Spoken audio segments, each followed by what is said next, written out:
پیارے ساتھیوں، اس کے بعد بات چیت کرنے کے معاملے میں رب العزت نے اتنی اہمیت کی کہ آپ سے نہیں بلکہ آپ کے سامنے بلند آواز سے بات چیت کرنے پر بھی حبت عمل کی وعید کیا گیا ہے۔ چنانچہ ارشاد ہوتی ہے یا ایھا الذین آمنوا لا ترفعوا اصواتکم فوق صوت النبی ولا تجهروا له بالقول كجهر بعضکم لبعض ان تحبط اعمالکم وانتم لا تشعرون، جس کا خلاصہ یہ ہے کہ ایمان والو، نبی کے سامنے اپنی آواز اونچی مت کرو۔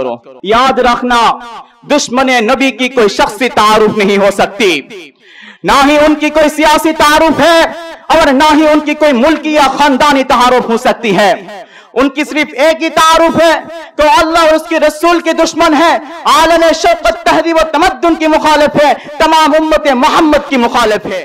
الحمد لله الذي فضلنا بما لم يؤت أحدا من العالمين، والصلاة والسلام على محمد النبي الذي ختم به النبيين وأعلى درجته في عليين ووصفه في الكتاب المبين، فقال وهو أصدق القائلين وما أرسلناك إلا رحمة للعالمين. أما بعد، فأعوذ بالله من الشيطان الرجيم. بسم الله الرحمن الرحيم. إن الذين يؤذون الله ورسوله لعنهم الله في الدنيا والآخرة وعد لهم عذابا مهينا. وقال النبي صلى الله عليه وسلم من سب نبيا قتل ومن سب أصحابه جلد، أو كما قال النبي صلى الله عليه وسلم. انجمن اتحاد طلبہ فیض کے ماتحت منعقدہ سالانہ جلسہ مسابقہ کے جناب مدیر محترم اور میرے اساتذہ اور دیگر حضرت سامعین، آج میں آپ کے سامنے جس موضوع پر لب کشائی کرنے کا ارادہ کر رہا ہوں وہ ہے گستاخ رسول قرآن اور سنت کی روشنی میں۔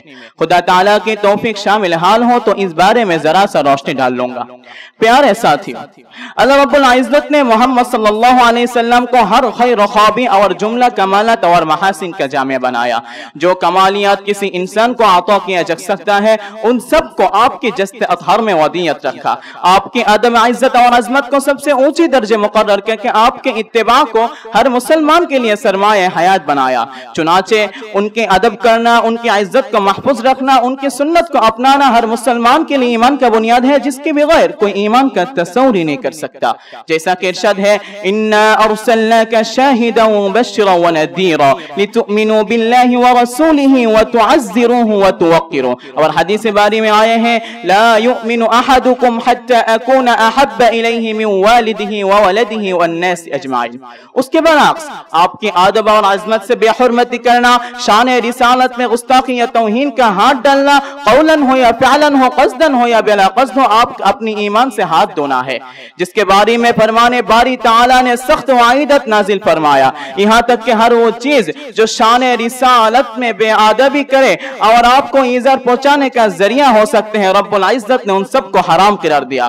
چنانچہ بارگاہ معارب رسالت کا لحاظ نہ رکھنا اور آپ کو ایسی الفاظ سے بلانا جو غلط معنی کا احتمال رکھتے ہو، رب العزت نے حرام شمار کیا۔ ارشاد ہوتی ہے ان الذين ينادونك من وراء الحجرات اكثرهم لا يعقلون۔ دوسری آیت میں ارشاد ہوتی ہے یا ایھا الذين آمنوا لا تقولوا راعنا وقولوا انظرنا واسمعوا۔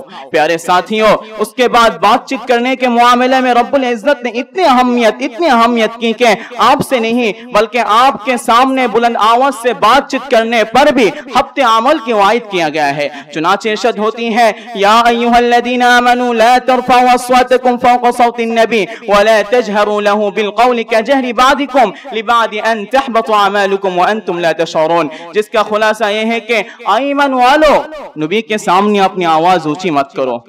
اندیشہ ہے کہ تمہاری زندگی کی ساری عمل برباد ہو جائے، تمہیں پتہ بھی نہ چلے، لیکن جس بدبخت نے آپ کی شان میں ذرا سر گستاخی کی، آپ کی ناموس کے بارے میں توہین کی، رب العزت نے اس کی دنیاوی اور آخراتی دونوں زندگی پر بربادی کا لقب دیتے ہوئے فرمایا ان الذين يؤذون الله ورسوله لعنهم الله في الدنيا والآخرة وعد لهم عذابا مهينا۔ اے شاندار نبی کے شاندار امت، اب میں آپ کے سامنے گستاخ رسول کے حکم کے بارے میں کچھ بات فرمانا چاہوں گا۔ دیکھیں، توہین رسالت اتنا بڑا جرم ہے کہ اس کے آگے کچھ نہیں ہو سکتے، کیونکہ اللہ کا سفیر کا توہین کرنا دراصل اس کا ہی توہین کرنے کا جیسا ارشاد فرمان باری تعالیٰ ہے قد نعلم انه ليحزنك الذي يقولون فانهم لا يكذبونك ولكن الظالمين بآيات الله يجحدون۔ چنانچہ جو بھی اللہ اور اس کے رسول میں شان کی توہین کرے گا